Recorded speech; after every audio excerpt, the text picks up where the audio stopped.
देवरानी जेठानी की कहानी। सुनैना और सुरेखा, यह दोनों देवरानी जेठानी थीं।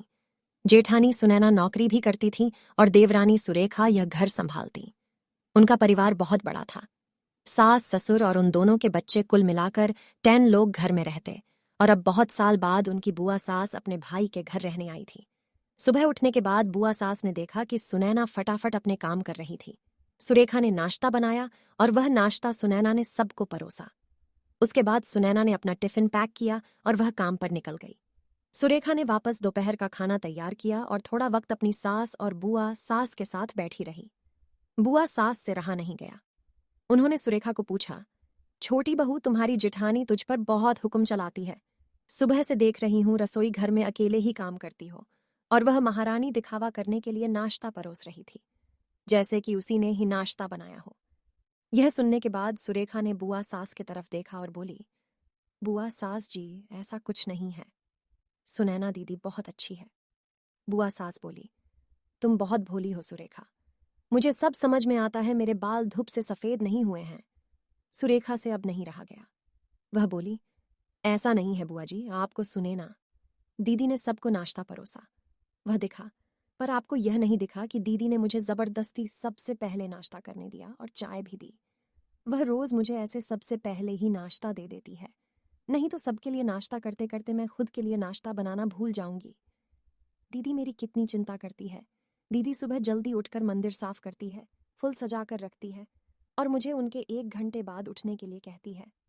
शाम को आते समय बाजार से सब्जी भी लेकर आती, क्योंकि हमारे मिस्टर रात को देर से आते हैं और मम्मी जी को सुनैना दीदी ने बाजार में जाने को मना किया है, क्योंकि अब उनकी उम्र 60 साल से ज्यादा हो गई है।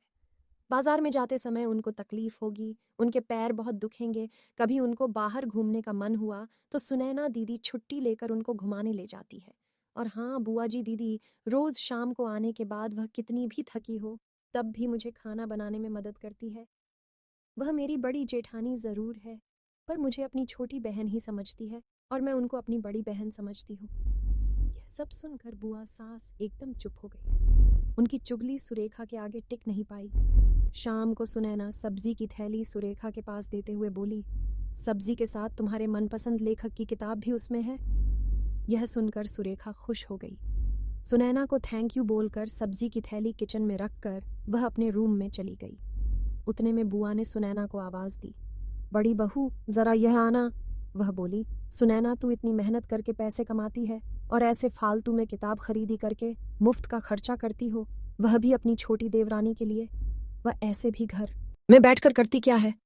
तुम दिन भर मेहनत करती हो और वह घर में आराम करती है। इस पर सुनैना हंसकर बोली, क्या बुआ जी आराम और सुरेखा, उसे तो कहने पर भी वह आराम करती नहीं। सुबह उठकर बेचारी काम करती रहती है। सबका मनपसंद खाना, मेरे और उसके मिलाकर 4 बच्चों का टिफिन, सब वहीं तो करती है और तब भी उसके चेहरे पर हमेशा आनंद दिखता है। सुबह की चाय पीने के लिए उसके पास वक्त नहीं रहता। दोपहर को जब बच्चे घर आते हैं तो उनका खाना, होमवर्क सब वहीं देखती है। इसलिए मुझे बच्चों का टेंशन नहीं है और इसलिए ही मैं ऑफिस में मन लगाकर काम कर पाती हूँ। कुछ दिन पहले ही मुझे प्रमोशन मिला है। इसके अलावा मम्मी जी और पापा जी की दवाइयाँ कभी खत्म हो गईं और कभी लाने की हो तो वहीं ध्यान में रखती है। घर में कोई मेहमान आए तो उनकी मेहमान नवाजी भी वो वही करती है। बुआ जी, घर और बच्चे संभालना छोटी बात नहीं है। इतना सब सुनकर बुआ जी उनकी तो बोलती ही बंद हो गई। सुनैना कभी कोई शिकायत नहीं करती है, वह सब काम कर लेती है। वह सिर्फ पढ़ना पसंद करती है। फिर मैं मेरी छोटी बहन के लिए इतना नहीं कर सकती। मैं नहीं करूंगी तो फिर कौन करेगा? इतना बोलकर सुनैना अपने रूम में चली गई। यह सब बोलना सुनैना की सास पीछे खड़े होकर सुन रही थी। वह बुआ के पास आई और बोली, जी, यह दोनों देवरानी जेठानी जरूर है, लेकिन उनका रिश्ता 2 सगी बहनों से ज्यादा पक्का है। मेरे घर की मजबूत दीवारें हैं ये दोनों।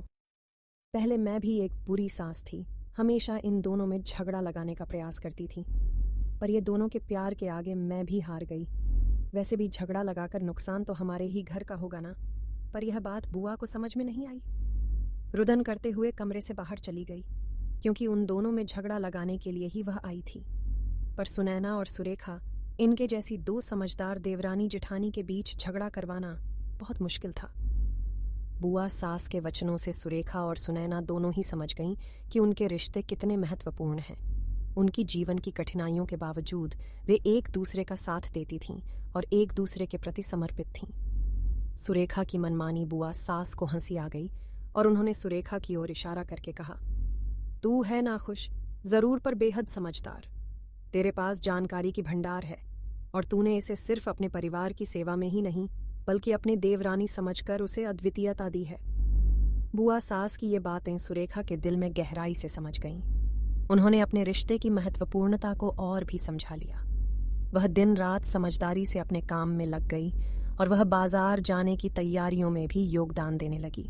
सुनैना और सुरेखा की मेहनत, समर्पण और उनके परिवार के प्रति प्यार ने उन्हें उनकी बुआ सास की नजरों में और भी महत्वपूर्ण बना दिया। उनके प्रति बुआ सास का सोचना और देखना बदल गया और उन्होंने उन्हें न सिर्फ अपनी बड़ी देवरानी जेठानी के रूप में बल्कि अपनी साथी बना लिया। इस कहानी से हमें यह सीख मिलती है कि रिश्तों को समझना और समर्पण से निभाना कितना महत्वपूर्ण है।